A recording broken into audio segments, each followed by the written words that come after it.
Bismillahirrahmanirrahim. Assalamualaikum warahmatullahi wabarakatuh. Alhamdulillah rabbil alamin. Wassallallahu wasallam ala abdihi wa rasulihi Muhammadin wa ala alihi wa ashabihi wa tabi'ina ila yaumiddin. Allahumma inna nas'aluka ilman nafi'an wa rizqan tayyiban wa amalan mutaqabbala. Allahumma anfa'na bima 'allamtana wa 'allimna ma yanfa'una wa zidna ilma. Allahumma la sahla illa ma ja'altahu sahla wa anta taj'alul hazna idza syi'ta sahla, amma ba'd. Ma'asyiral muslimatil karimat yang dirahmati oleh Allah Rabbul Alamin.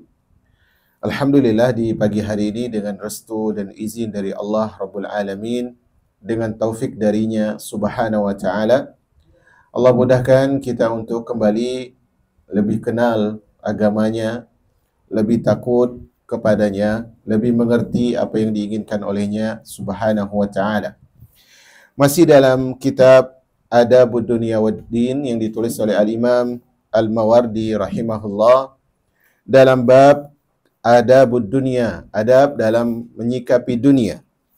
Untuk supaya nyambung, saya ingin mengingatkan bahwa pembahasan kita adalah kita berbicara tentang kaedah-kaedah yang memperbaiki manusia. Kaedah-kaedah yang memperbaiki manusia.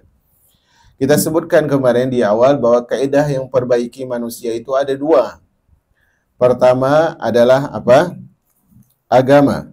Pertama adalah agama. Yang kedua adalah keharmonisan. Dan yang ketiga adalah dunia yang menjadikan dia merasa cukup dan semisalnya yang akan kita bahas nanti. Nah, untuk kaidah yang pertama, yaitu adanya agama, sudah selesai kita bahas. Dan kita di dua pertemuan sebelumnya membahas kaidah yang kedua, yaitu apa? Keharmonisan.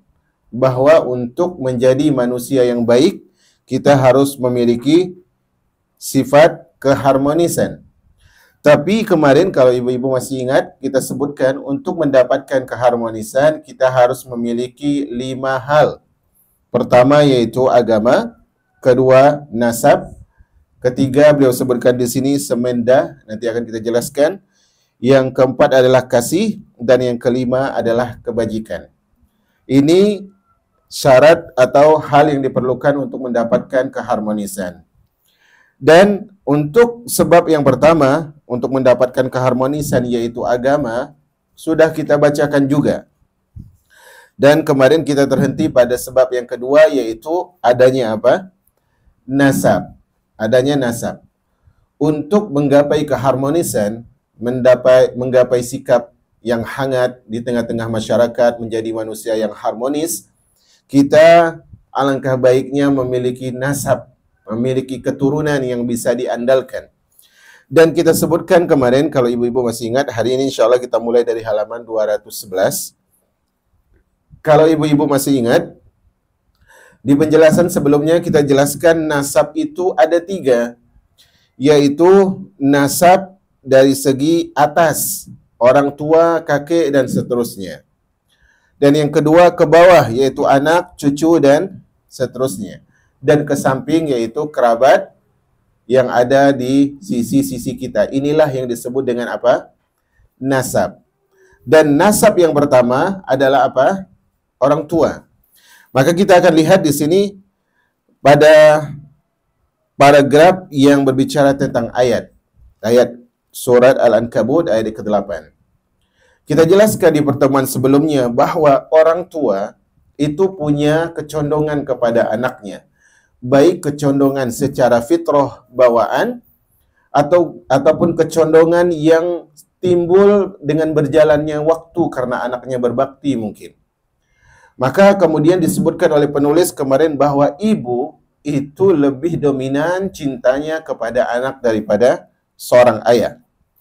Makanya dalam banyak ayat, diantaranya di sini surat Al-Ankabut ayat yang ke-8, Allah Subhanahu wa taala berfirman tentang bagaimana kita bersikap kepada manusia agar kita lebih fokus juga kepada orang tua, bagaimana kita bersikap agar hubungan dengan mereka harmonis. Allah Subhanahu wa taala sebutkan, wa wassaynal insana biwalidayhi husna. Dan kami wasiatkan, lebih tepatnya, bukan nasihatkan, tapi kami wasiatkan kepada manusia agar berbuat baik kepada kedua orang tuanya. Ini wasiat dari Islam, agar setiap anak, setiap orang yang memiliki orang tua untuk berbakti kepada kedua orang tuanya. Karena hal ini adalah sebagai bentuk orang tua memberikan kasih sayang kepada mereka, kepada anak, maka harus dibalas dengan sikap-sikap kebaktian. Kata penulis, kemudian di sini penulis membawakan sebuah riwayat, tapi riwayatnya adalah riwayat yang kata pentahqiq di sini saya tidak tahu dari mana asal usulnya, tapi kita akan bacakan saja terjemahnya. Diriwayatkan seorang lelaki mendatangi Nabi. Lalu dia berkata, "Wahai Rasulullah, aku mempunyai seorang ibu. Aku adalah kendaraannya, artinya adalah kemana-mana aku gendong ibuku. Aku papa dia, aku angkat dia. Aku menggendongnya di atas punggungku. Aku tidak pernah memalingkan wajahku darinya. Aku memberikan penghasilanku seluruhnya kepadanya. Apakah dengan aku lakukan semua itu, wahai Rasul? Apakah dengan itu aku sudah membalas kebaikannya?" Kata Nabi sallallahu alaihi wasallam, tidak. Ini sebagian ulama menganggap riwayat ini ada. Kata Nabi, belum. Tidak. Engkau tidaklah dianggap sudah membalas jasa ibumu. Bahkan tidak membalas satu nafas pun dari tarikan nafas ketika melahirkanmu. Maka laki-laki itu berkata, "Wahai Rasulullah, kenapa? Tadi hartaku semuanya aku kasih kepada orang tuaku. Kemana dia mau aku gendong, bukan di atas kendaraan, tapi aku gendong. Kenapa hal itu belum bisa dikatakan sebagai membalas jasa ibuku?" Kata Nabi SAW di sini dalam riwayat, li'annaha kanat taqdumuka wa hiya tuhibbu hayataka wa anta taqdumuha wa tuhibbu mautaha. Karena engkau melayani, karena ibumu dulu melayanimu karena dia ingin engkau hidup. Ketika engkau sakit, bagaimana yang dia pikirkan? Bukan makannya dia, bagaimana anakku hidup. Tapi sedangkan engkau, wahai anak, melayani ibumu karena engkau berharap kapan ibu mati. Sudah menyusahkan sekali. Makanya di sini kata para perawi, ada seorang datang dari Yaman membawa ibunya. Dia gendong ibunya dari Yaman, jemaah. Dari Yaman menuju Mekah untuk melaksanakan haji atau umrah. Dia gendong ibunya sejauh itu. Kemudian dia tawaf bersama ibunya yang ada dalam gendongannya. Kemudian dia berkata kepada Ibnu Umar, "Wahai Ibnu Umar, apakah aku sudah membalas jasa ibuku?" Kata Ibnu Umar, "Tidak demi Allah, walaupun satu tarikan nafas ketika dia melahirkan dirimu." Maka riwayat-riwayat seperti ini, jemaah yang dirahmati oleh Allah Subhanahu wa taala, riwayat-riwayat seperti ini mengajarkan kepada kita bahwa orang tua punya sikap yang luar biasa. Nasab yang paling bisa kita andalkan adalah orang tua. Nasab yang paling peduli dengan kita, menjaga kita dari gangguan orang lain adalah orang tua kita. Maka sungguh benar apa yang diucapkan oleh Jibril alaihi salam dan diaminkan oleh Nabi kita Muhammad sallallahu alaihi wasallam ketika Nabi naik mimbar. Apa kata Jibril? "Wahai Muhammad, raghima anpun man wajada walidayhi 'indal kibar kilaihima aw ahadahuma falam yudkhilul jannah raghima anfun faqul amin." Faqultu amin. Kata Jibril, "Wahai Muhammad, celakalah seorang anak, seorang hamba yang dia dapatkan orang tuanya masih hidup atau salah satu dari keduanya masih hidup, tetapi dia tidak masuk surga karena tidak berbakti kepada keduanya. Maka ucapkan amin, wahai Muhammad." Maka Nabi katakan amin. Maka kebaikan apa yang diharapkan dari orang-orang yang jauh dari kebaktian kepada orang tua? Kalaupun dia kaya, kekayaannya tidak akan menghadirkan bahagia.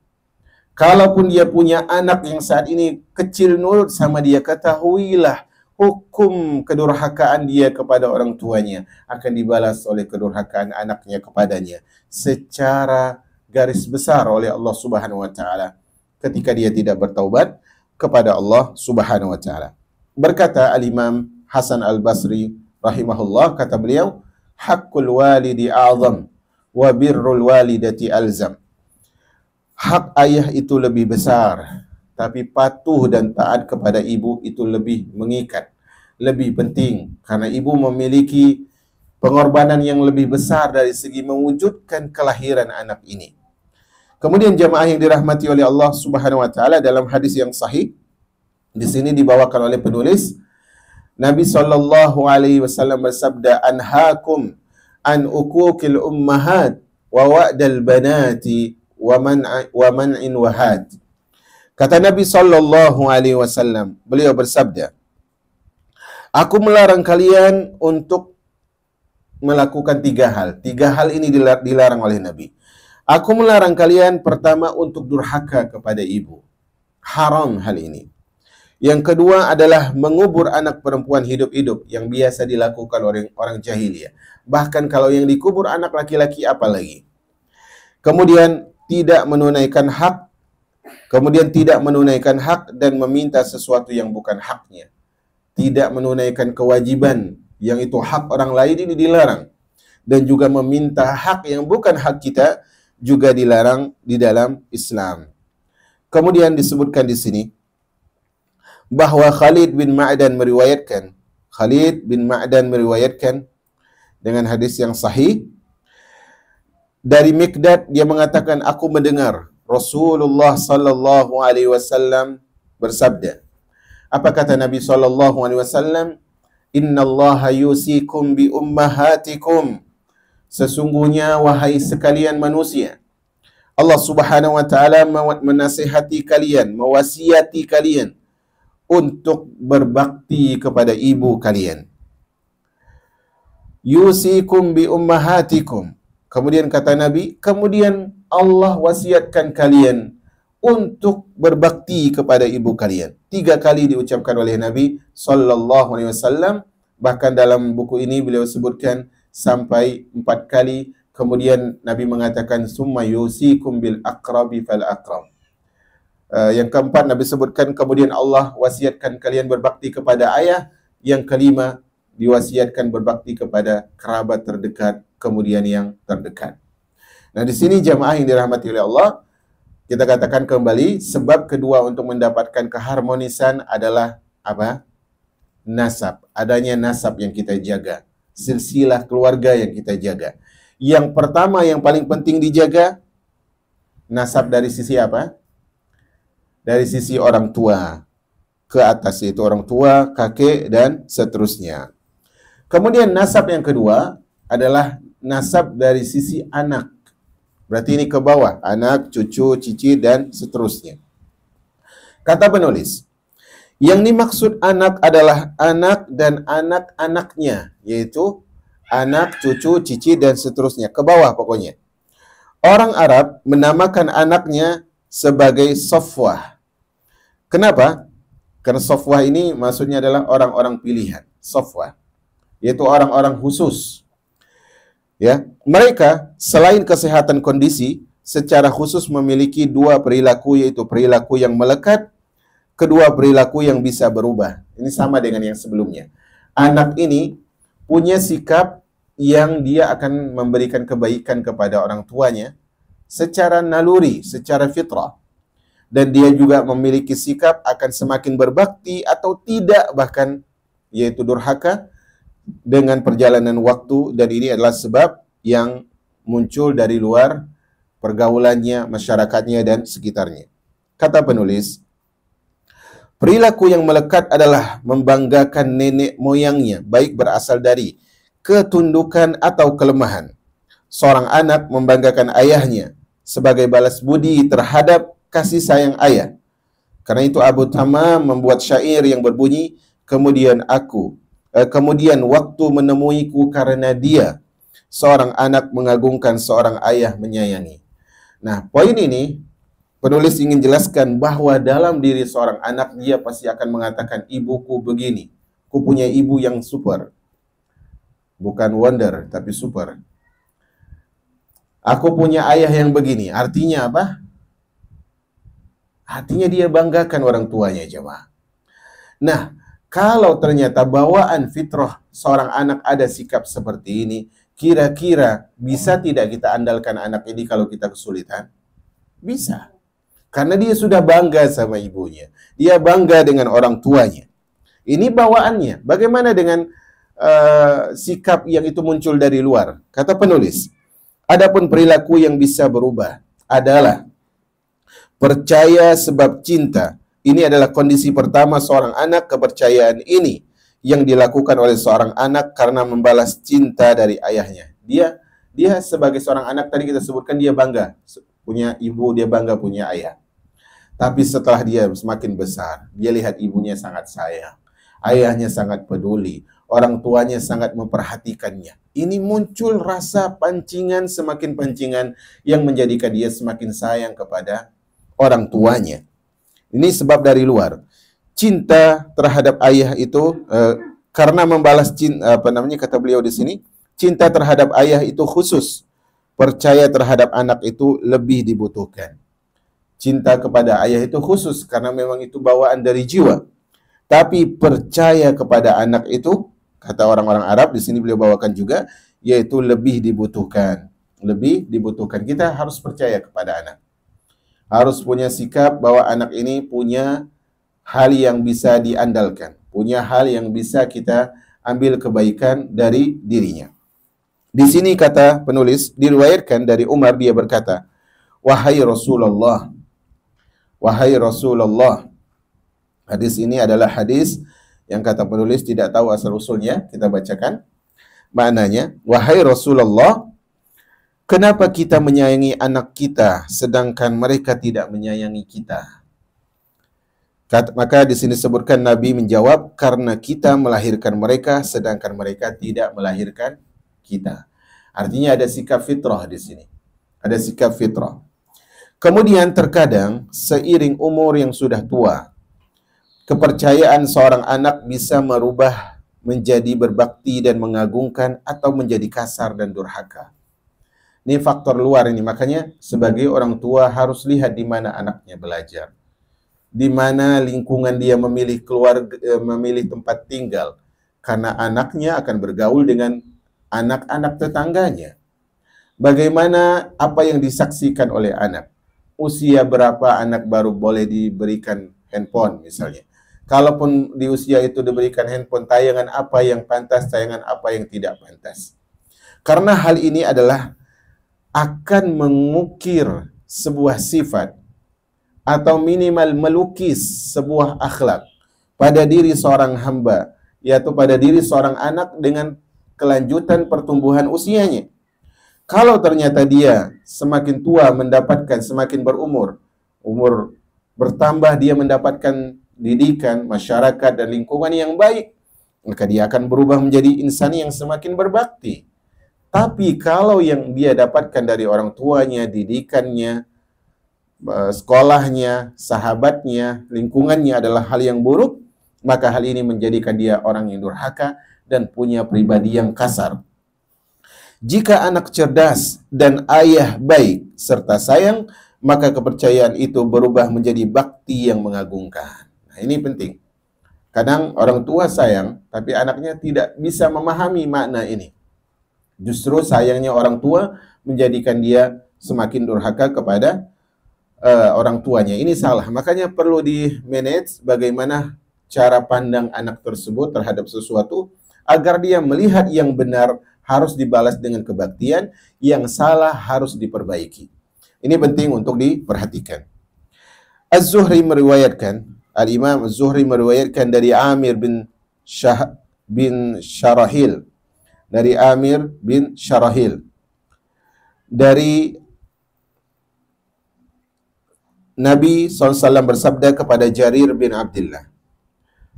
Nah, hadis ini adalah hadis yang dhaif. Di sini adalah hadis yang dhaif. Sebagaimana saya katakan dulu di awal, penulis bukanlah ahli hadis.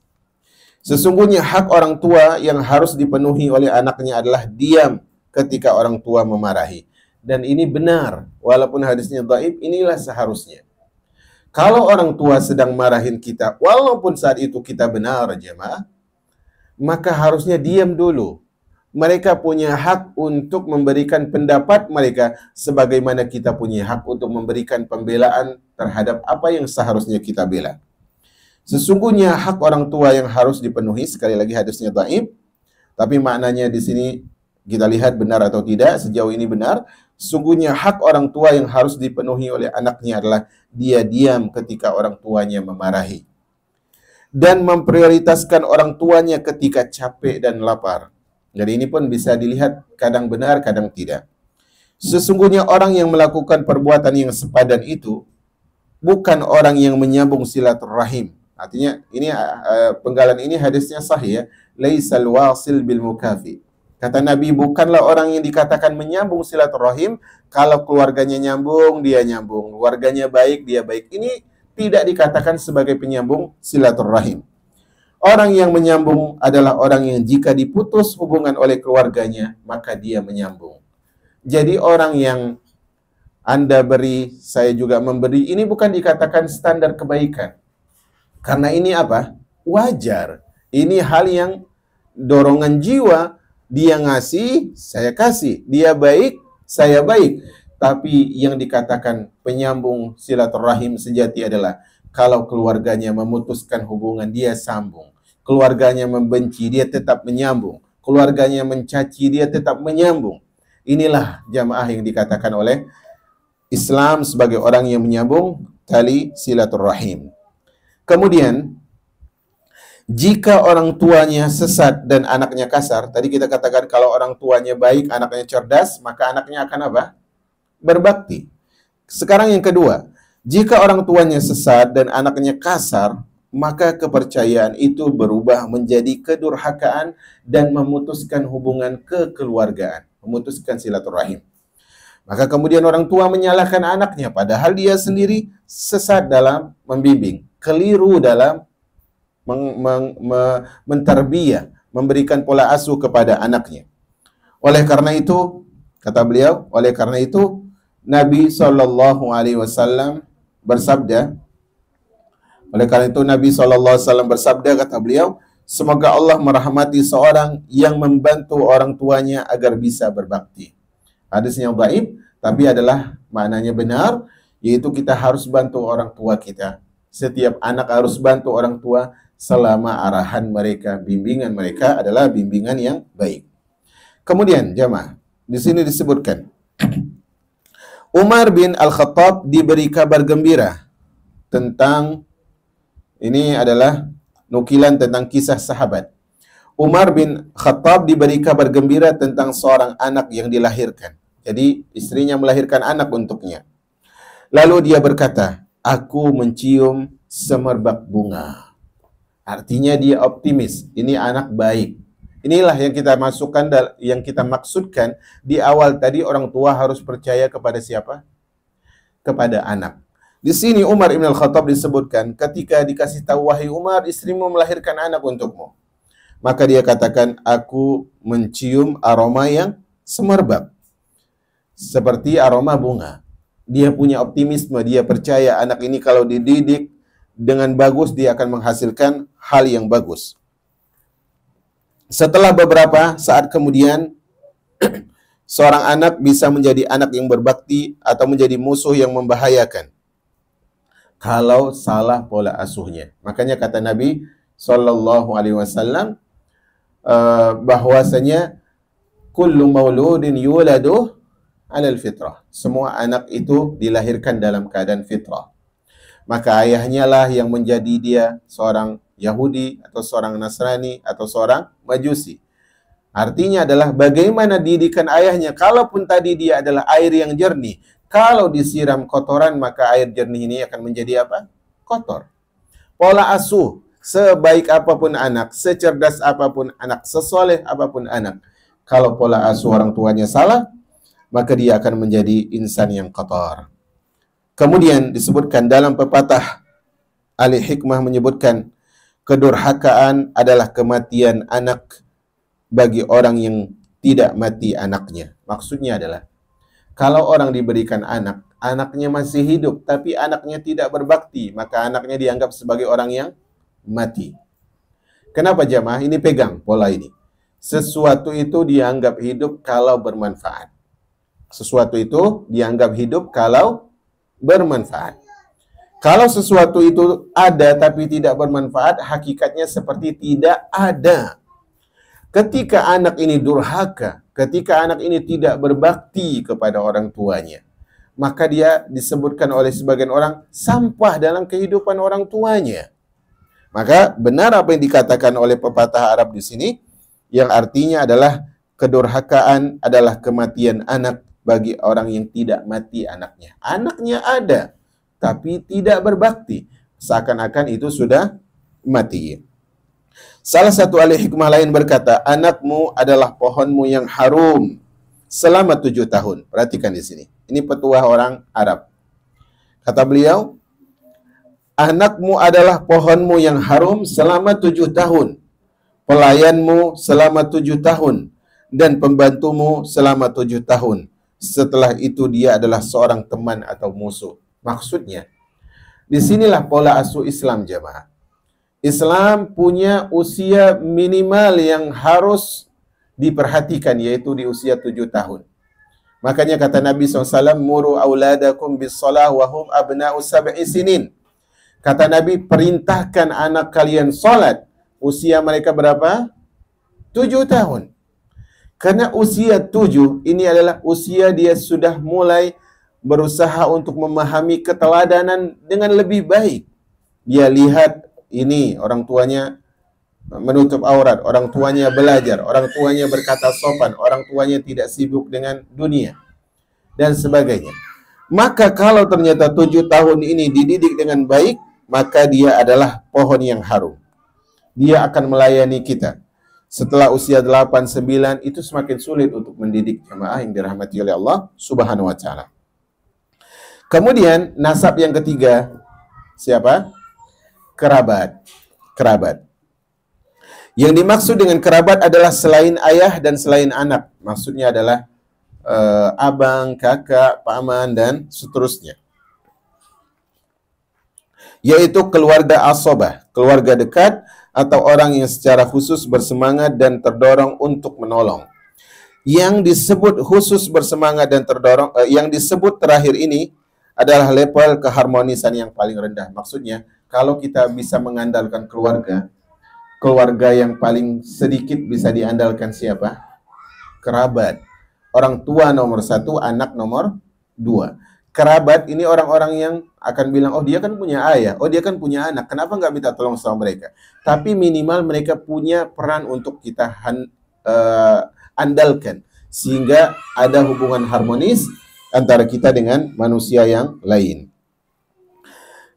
Kata beliau, yang disebut terakhir ini adalah level keharmonisan yang paling rendah, karena keharmonisan mencegah aniaya dan kemalasan sekaligus. Semangat mencegah aniaya dan tidak mempunyai bagian untuk malas, kecuali jika malas ini dibarengan dengan sesuatu yang mendorong keharmonisan.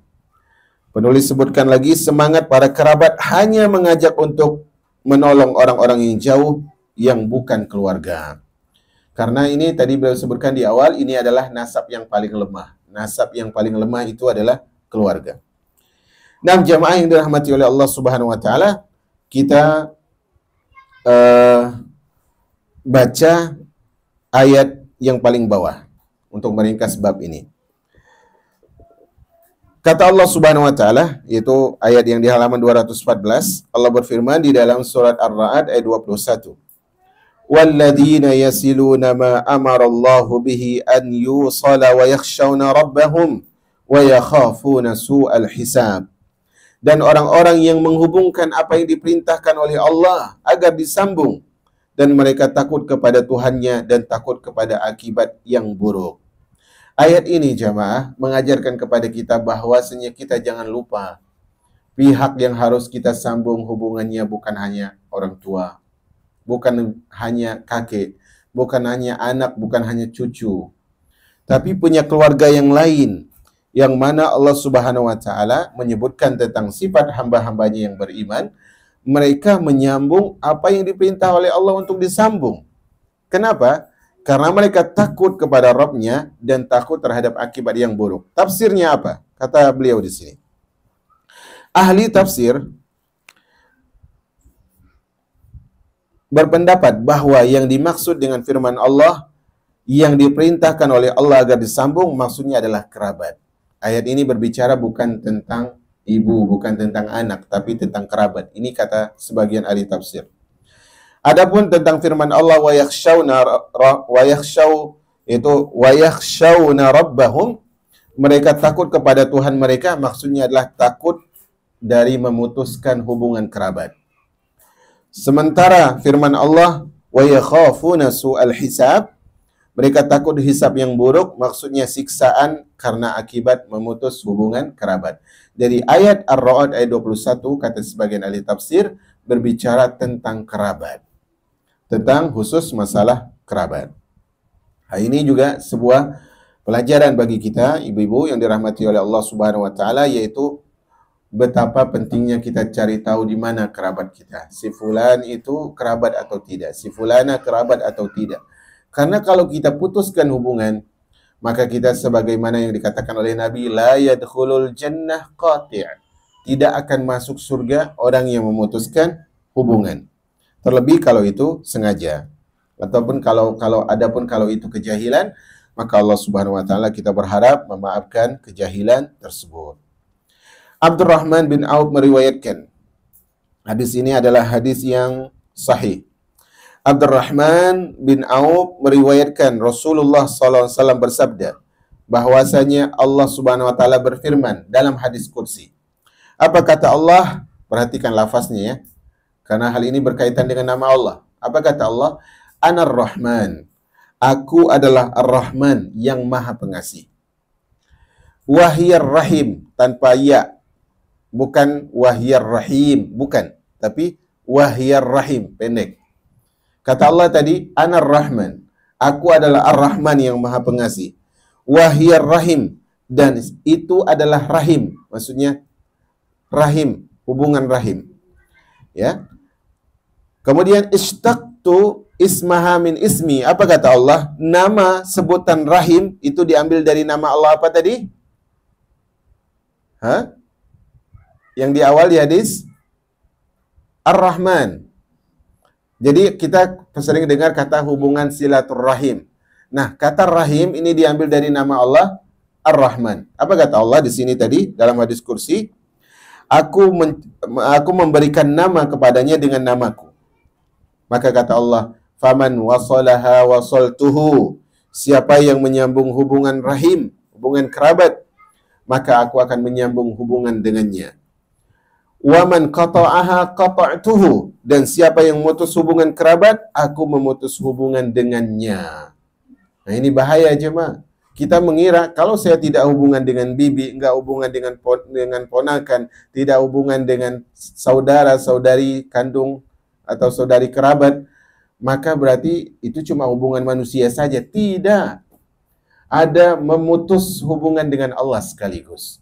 Karena kalau kita putuskan hubungan dengan mereka, Allah balas dengan Allah putus hubungan dengan kita. Apa yang diharapkan dari seorang hamba kalau hubungannya dengan Allah Subhanahu wa taala telah putus? Ini penting untuk kita perhatikan.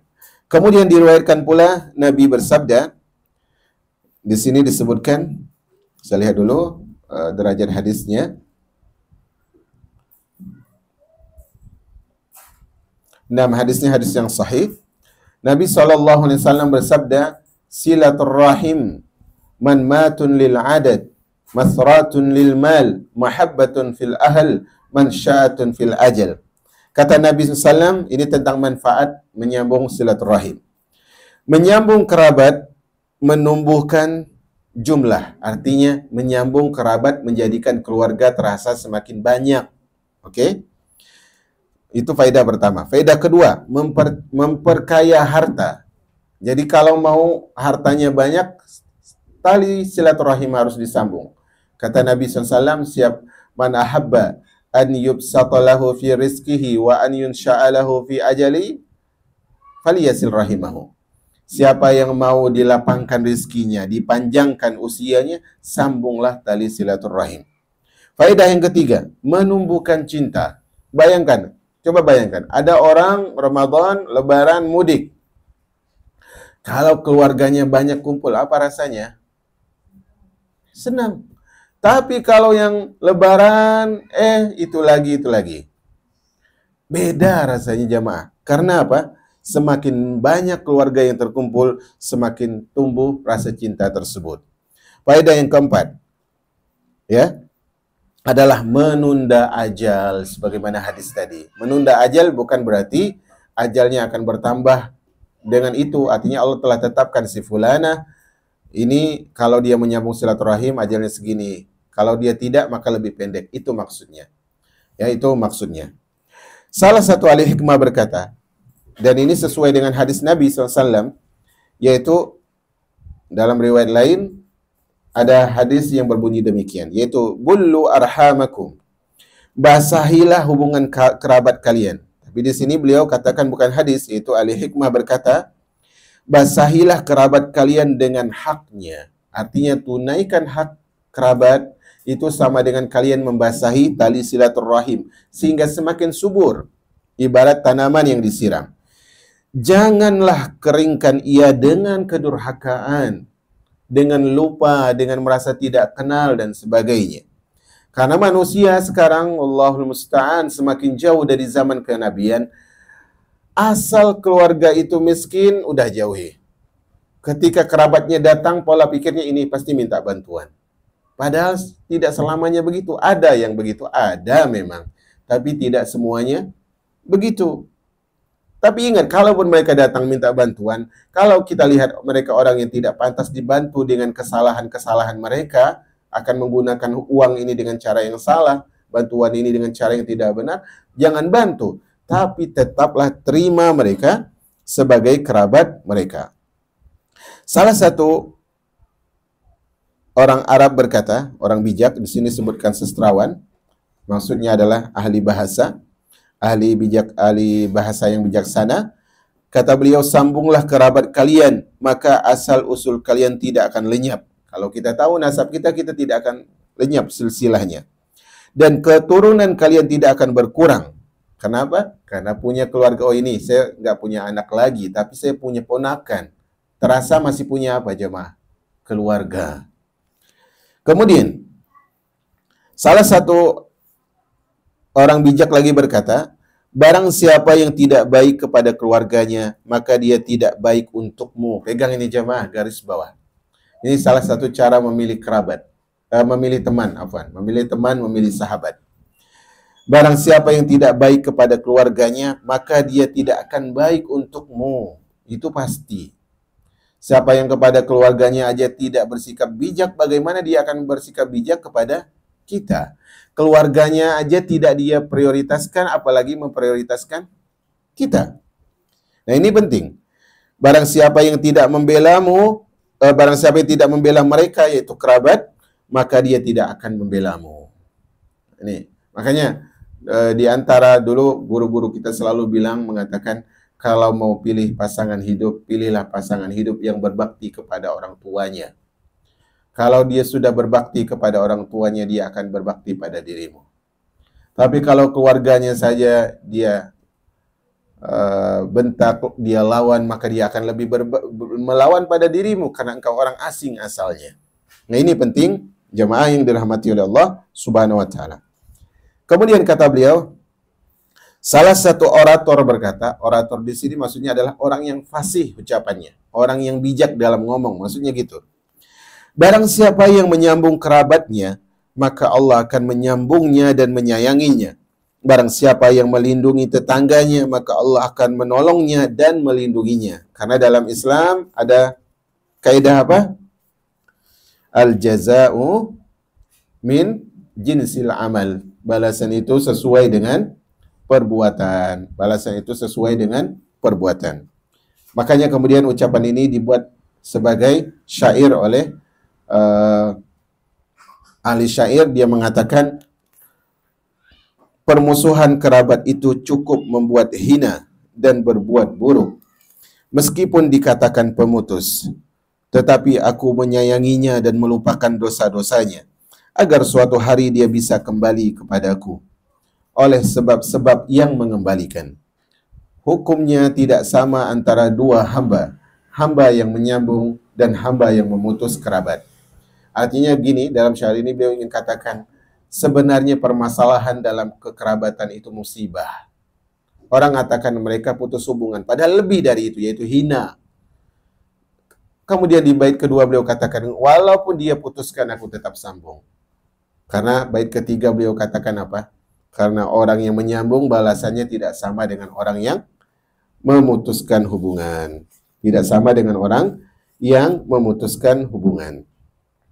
Nah, ibu-ibu yang dirahmati oleh Allah Subhanahu wa taala, ini yang beliau sebutkan dalam masalah nasab, yaitu sebagai sebab menyambung, sebagai sebab keharmonisan yang keberapa? Yang ketiga. Dan keharmonisan ini sebagai sebab yang keberapa dari cara memperbaiki manusia? Sebab kedua. Kita punya lima sebab. Kita baru mengambil 2 sebab. Sebab pertama apa kemarin? Agama. Sebab kedua, keharmonisan. Keharmonisan ini diraih dengan berapa cara? 5. Kita baru bahas berapa cara? 2. Yaitu pertama agama, yang kedua apa? Nasab. Nasab ini ada berapa tadi? Ada 3. Ayah ke atas, anak ke bawah, dan kerabat. Dan insya Allah supaya tidak nanggung, kita tunda sebab ketiga untuk memperbaiki keharmonisan, yaitu al-musaharah. Musaharah ini beliau terjemahkan di sini dengan semenda. Semenda itu seingat saya adalah keluarga dari hasil pernikahan. Keluarga dari hasil pernikahan. Artinya adalah besan dan seterusnya, menantu dan seterusnya, itu juga akan membantu kita untuk hidup harmonis, tidak diganggu orang lain. Bagaimanakah penjelasannya? Insya Allah di episode berikutnya. Wallahu a'lam bishawab. Wassallallahu ala nabiyyina Muhammad. Walhamdulillahi rabbil alamin.